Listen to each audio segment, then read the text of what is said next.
नमस्कार दोस्तों, मैं एडवोकेट दीपिका लीगल अवेयरनेस के एक और वीडियो में आपका स्वागत करती हूँ। चाहे वो बैंक हो या बोरोवर, सबको राइट्स होते हैं, तो बोरोवर्स के भी कुछ राइट्स हैं। तो आज मैं आपको बताऊंगी कि क्या आपके राइट्स हैं जो आपको जानना बहुत जरूरी है।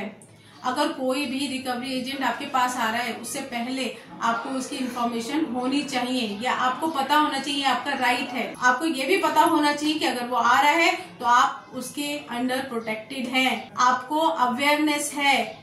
ये सब कुछ इंश्योर करेगा वो, और आपको एक अच्छे से ट्रीटमेंट देगा, जस्टिफाई ट्रीटमेंट देगा, लीगल तरीके से आपको, मतलब किसी भी तरीके की हार्ड रिकवरी या नहीं करेगा, सॉफ्ट रिकवरी करेगा और सॉफ्ट स्पोकन होगा, एथिकल होगा। कोई भी रिकवरी एजेंट है वो इंश्योर करेगा दैट यू आर अवेयर, आप अवेयर हैं, प्रोटेक्टेड हैं, और आपको जो ट्रीटमेंट है वो एक जस्टिफाइड ट्रीटमेंट दिया जाए।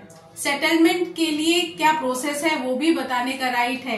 किस तरीके से आप सेटलमेंट कर सकते हैं वो रिकवरी एजेंट आपको बताएगा, वो जानना आपका अधिकार है। और अगर आपको कंप्लेन करनी है तो कंप्लेन करने का भी आपको राइट है। कंप्लेन आप कहाँ पे कर सकते हैं वो आपको मैं बता चुकी हूँ। आप आरबीआई में कंप्लेन कर सकते हो, बैंक को कर सकते हो, बैंकिंग लोकपाल, आरबीआई ओम्बड्समैन।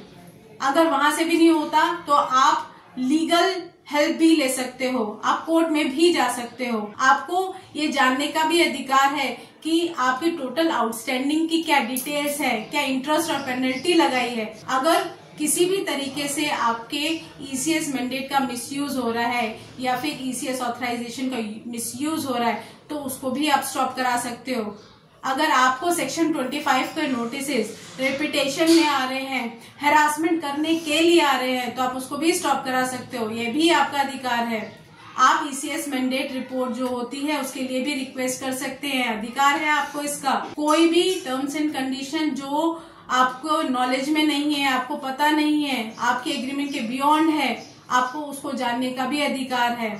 और अगर आपको लोन ईएमआई पे करने में दिक्कत हो रही है तो आप मॉरेटोरियम पीरियड के लिए भी मांग कर सकते हैं, तो वो भी आपका अधिकार है। लोन रिस्ट्रक्चर करा सकते हैं, ये भी आपका अधिकार है। तो इतने सारे आपको अधिकार मिले हुए हैं, इनका आप यूज करके बैंक और एनबीएफसी से अपने राइट का यूज करके हर कुछ सोल्यूशन ले सकते हैं। बट सिर्फ करने की देरी है, आप उस राइट का यूज करो।